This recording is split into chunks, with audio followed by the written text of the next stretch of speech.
New tonight, we're tracking a new Assembly bill that's raising concerns and causing confusion about how it could impact your right to defend yourself. Assembly Bill 1333, which aims to tighten rules around self-defense. But the lawmaker who introduced the bill insists the intent is misunderstood and promises changes. Is the language really misunderstood? Did Democrats in the state of California really need to pass another law updating their long-standing self-defense statute, their long-standing Castle Doctrine, which, by the way, exists in some form or another in 50 states in the union, where it protects your right from having a duty to retreat in your own home where somebody breaks into said home?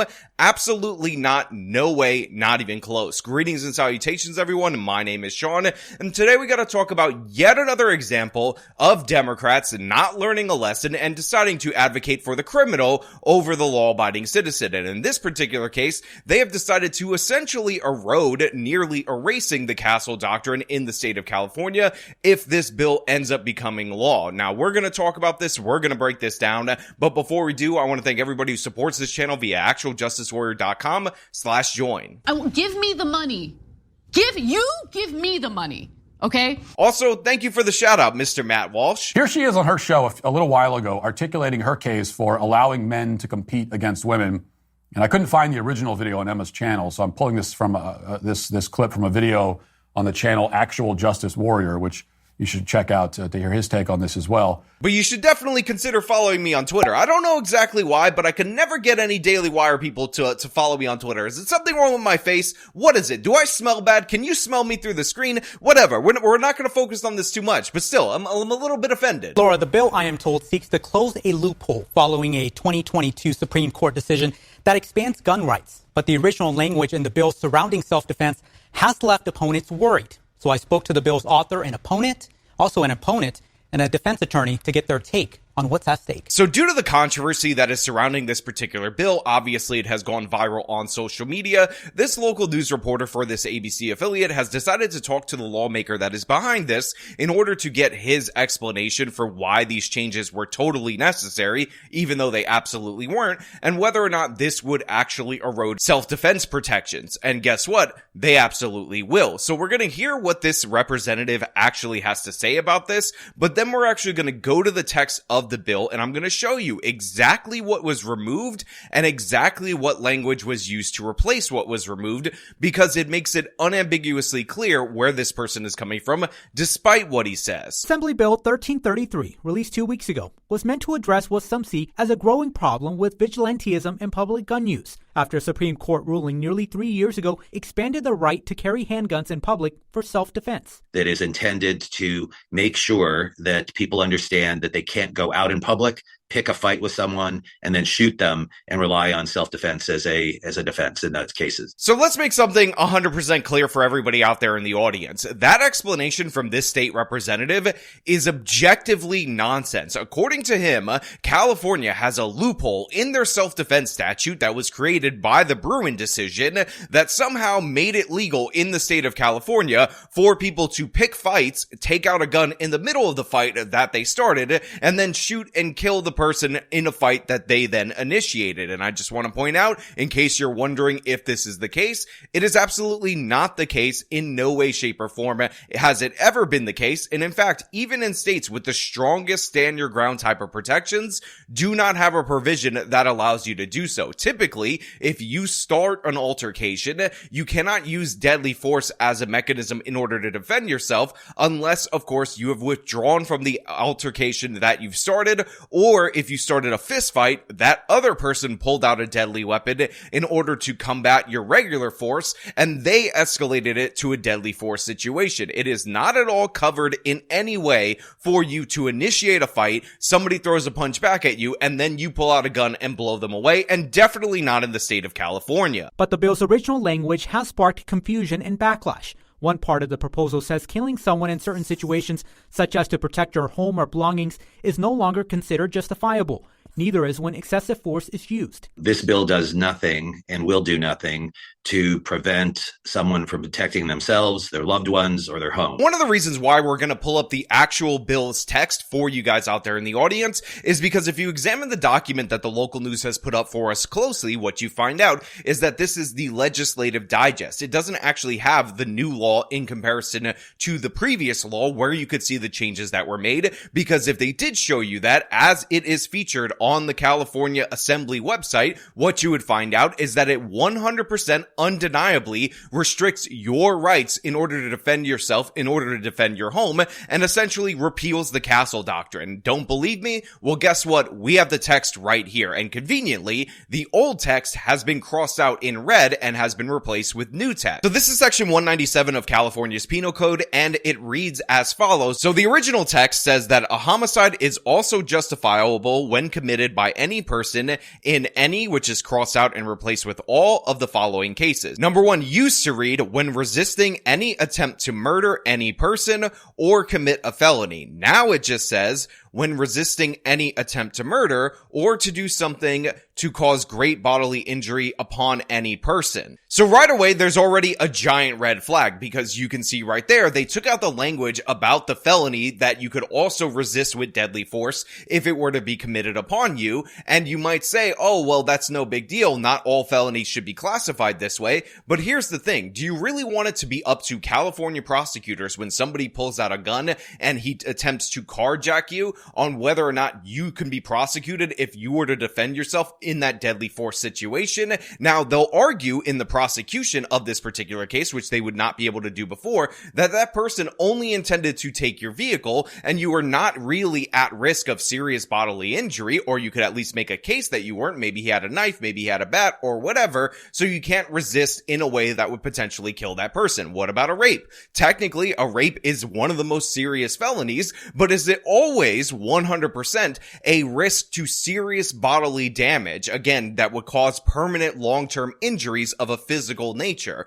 Absolutely not. There are many such instances where that's not the case, and guess what? If you're a woman and use a firearm to protect yourself in this particular incident, a rape may be included. They may not go after you, but go down the scale to different sexual assaults and you'll start to realize why this creates a bunch of different various problems. And again, we're not even at the Castle Doctrine portion. Next, we have 197 section 2, which used to read, when committed in defense of a habitation, property, or person against one who manifestly intends or endeavors by violence or surprise to commit a felony, or against one who manifestly intends and endeavors in a violent, riotous, tumultuous manner to enter the habitation of another person for the purpose of offering violence to any person therein. Now, all that stuff about your habitation and your property, that has been removed. It has been stricken from the record. It is only in defense of a person, and yes, that includes in your habitation, in your dwelling, aka a repeal of the Castle Doctrine. So it's not enough for somebody to break into your home and that is a substitute for the requisite intent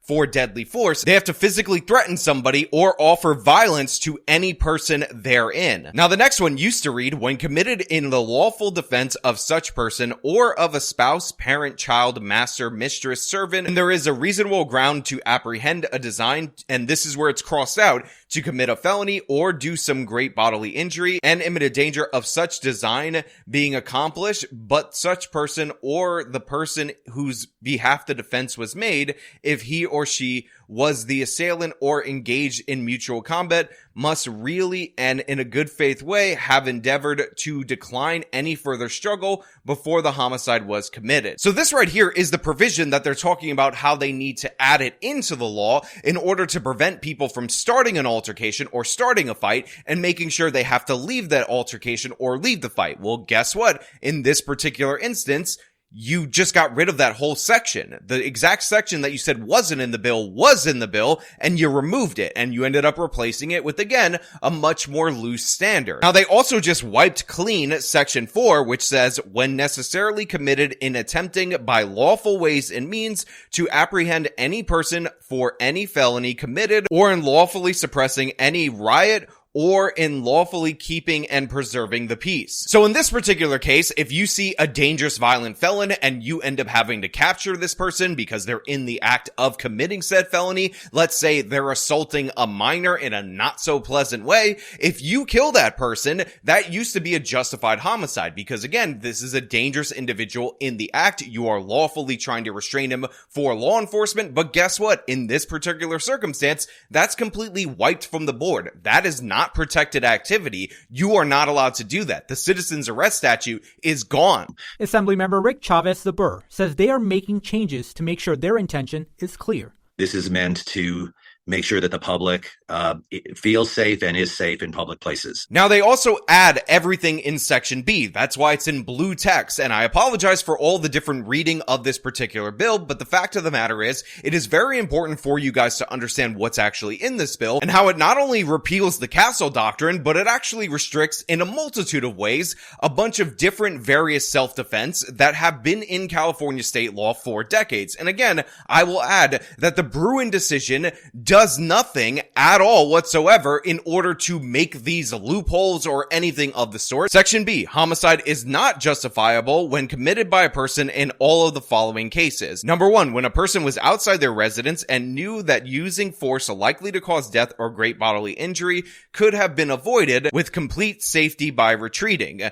Number 2, when a person used more force than was reasonably necessary to defend against the danger. Number 3, when a person was the assailant engaged in mutual combat or knowingly engaged in conduct reasonably likely to provoke a person to commit a felony or do some great bodily injury, except if either of the following circumstances apply. A, the person reasonably believed that they were in imminent danger of death or great bodily injury and had exhausted every reasonable means to escape such danger, other than the use of force likely to cause death or bodily injury. B, in good faith, the person withdrew from the encounter with the other assailant or assailants and indicated clearly to the other assailant or assailants that the person desired to withdraw and terminated the use of any force, but the other assailant or assailants continued to resume the force. Now, to be clear, Section 3, Parts A and Part B is what the state representative was referring to, and if you're going to clarify the language like this, even though it kind of already existed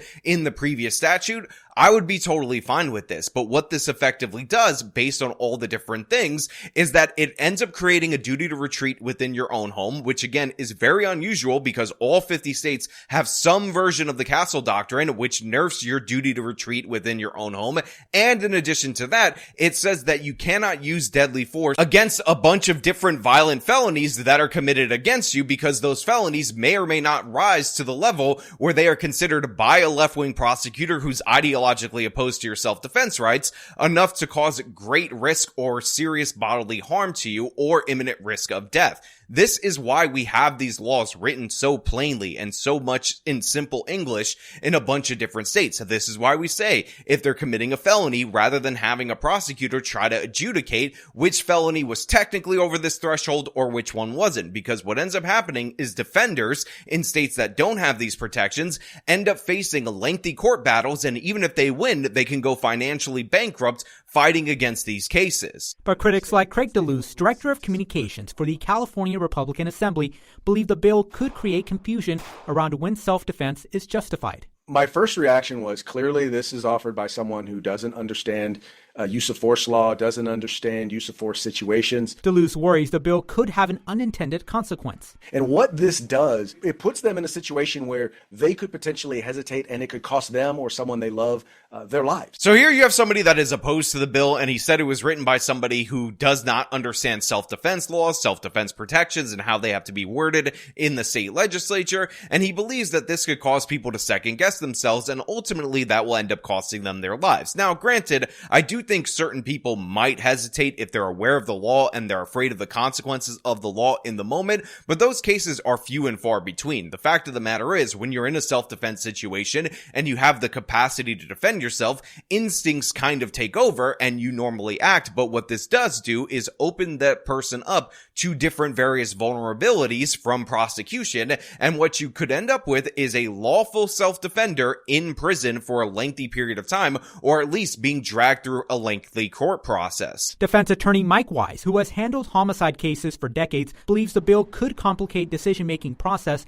for jurors. And having tried a lot of homicide cases over the last 30 years, this is the kind of legislation that might sound good in a classroom, but it's not going to help jurors making critical decisions on a case like this, on a murder case. So here you have an alleged defense attorney that honestly looks like an action hero or villain. I think he closely resembles the guy who played Cable in the Deadpool movie, or possibly Crossbones from the MCU. And he's 100% right about what he's saying here, that the original law didn't need to be changed. Maybe you could argue for that one clarification, the section 3A and B, but other than that, striking all this different stuff, vaguing up the language, making jury instructions more complicated, making people more vulnerable to prosecution is absolutely terrible. By the way, I will also point out for everybody out there in the audience who just assumes that a left-wing state has bad self-defense laws, that California's was actually pretty solid. It was actually pretty good. It was pretty respectable, and it might be better than the law that currently exists in your particular state, even if your state is a red state, because it turns out this didn't used to be such a partisan issue. A lot of red states had terrible self-defense laws, and they have been passing laws in order to improve them over time. But the fact of the matter is, this one was solid. It could have been left alone. The Bruen decision did not touch it. However, of course, they're trying to mess with it because they want to take away your rights. They are ideologically opposed to you defending yourself. But you know what? Those are just my thoughts. So like I said, I'm going to link the full bill in the description of this video. But I want to know what you guys think down in the comments below. If you like the video, show them by leaving a like, subscribe for more content, follow me on the social medias, support me via the support links in the description of this video. This has been me talking about California nerfing self-defense rights. Till next time.